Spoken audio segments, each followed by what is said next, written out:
Hello everyone, my name is Maricor Arlos. I'm an environmental engineering assistant professor here at University of Alberta.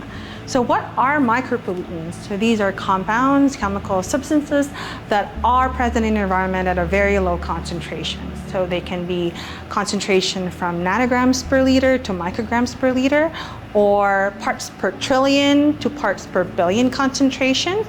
In other words, these are compounds that are present in the environment like a drop in a lake type of concentration.